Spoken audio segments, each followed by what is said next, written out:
Hi, and welcome back to Clarinet Insights. Today, I want to talk about reeds. That's the thing that's on all of our minds, right? We're working with clarinet reeds, and when they're going great, we don't think about them. And when they're not going great, it seems to be a never-ending trial. So, let's figure out how we can make our reeds be more reliable all the time. So, the first step, we have to understand a little bit about what's going on. What are reeds? They're made from a kind of plant that looks a lot like bamboo. And the bamboo grows in these hollow tubes and it gets split and turned into the reeds. Well, the reed is made up of all these little fibers. If you're really inclined to what scientists call them, they call them xyla. But the important part is that they're tiny little tubes, and they're originally supposed to carry water from the roots all the way up to the top of the plant. So those little tubes are really good at absorbing water, and that's a good thing to understand about when we're first working with our reeds. And so I'll be talking about how we're going to properly break in reeds, how we're going to get them to be dialed in exactly to where we want, and how to make the best results from what you've got. So the first thing we care about is the quality of the reeds to begin with.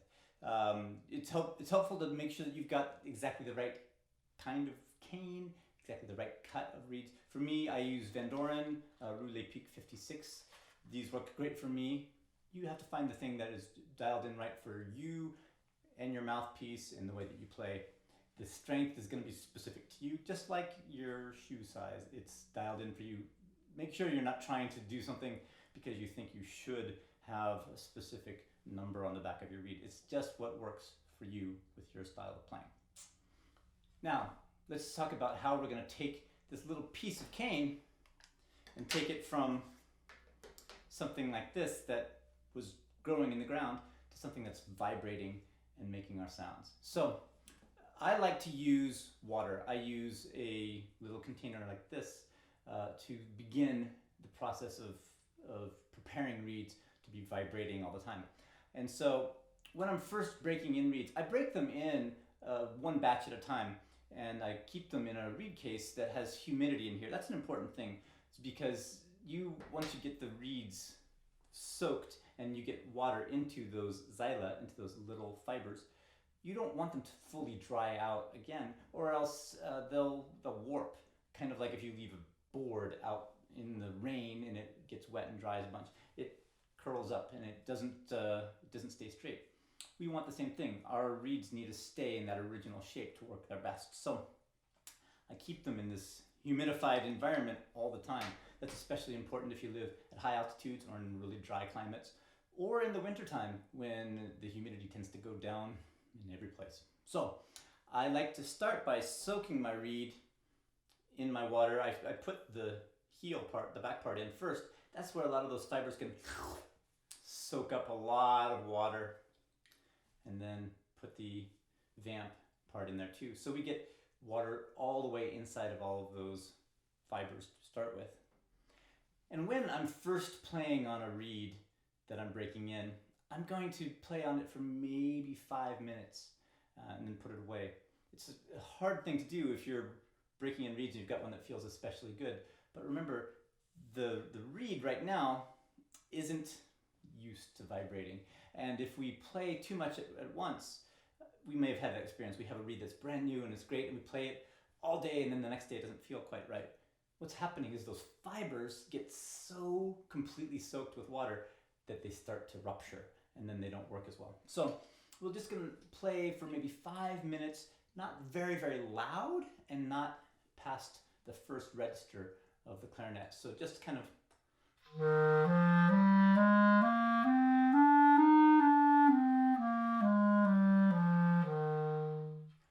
that kind of playing, and then we're going to be making this reed, it's going to get used to the vibrations, it's going to get used to the humidity that's in it, it's going to start to equalize and have that kind of environment for it all the time.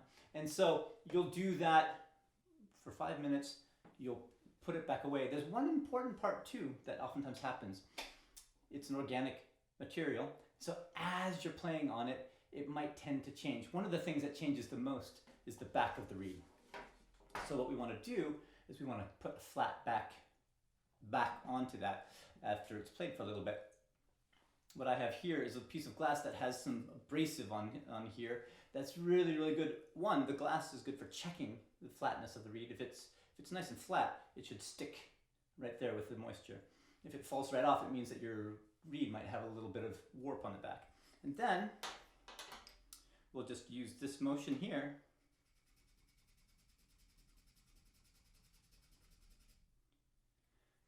to make sure that the reed is very flat on the back. We can do this before we start playing on the reed and right after we've played it, before we put it back away. I've got my humidified case.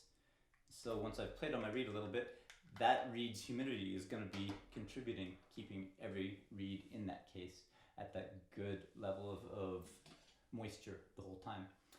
The second day, we'll take the reed out, soak it in that same way, and this time we'll be able to also play into the clarion register a little bit. Still not super loud, because remember, we're not wanting those fibers in the reed to get too much stress on them just yet. So now,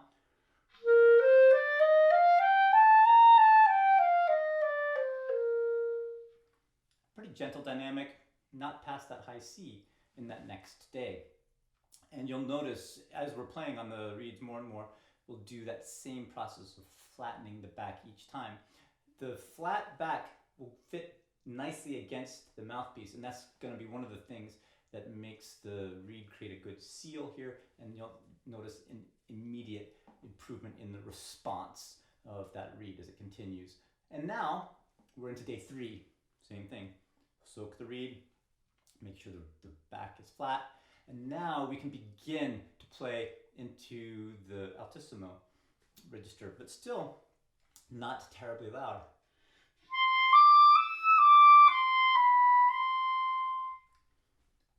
Now, after those 3 days, we can spend the rest of the week gradually increasing the amount of time we're playing on the reeds.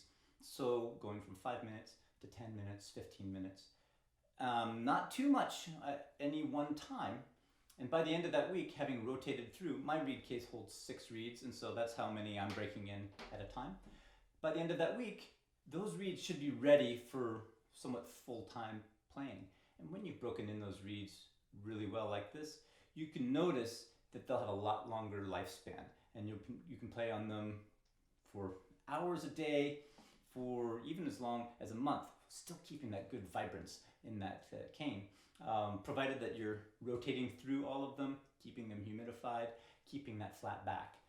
That would be a really great way to make sure that your reeds are doing what you want. Now, once you've gotten those reeds broken in, we all know that feeling where maybe a reed is just slightly too hard, yeah?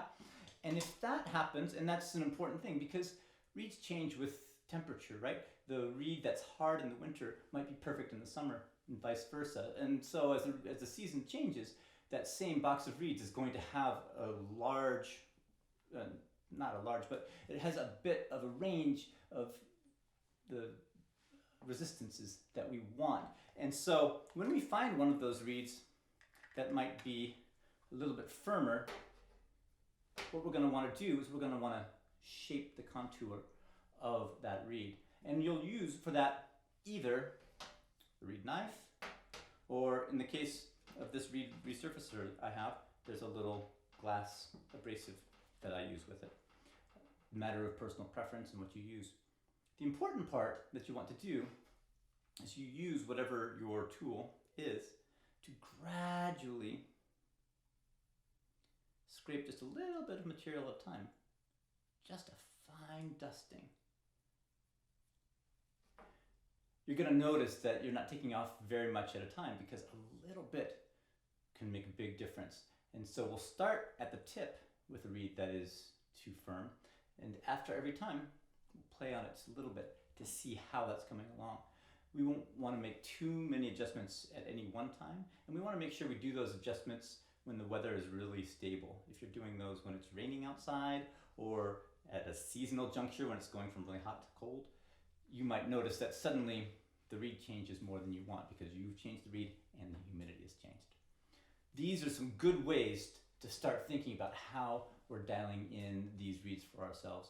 Once you've got them well broken in, perfecting those a little bit, you can keep on working on those things for yourself. Hope you have some good results with that. Hit me up in the comments if you have some more questions, follow up on that. Reeds are going to be your best friend from now on. Hope you have a great week. Take care.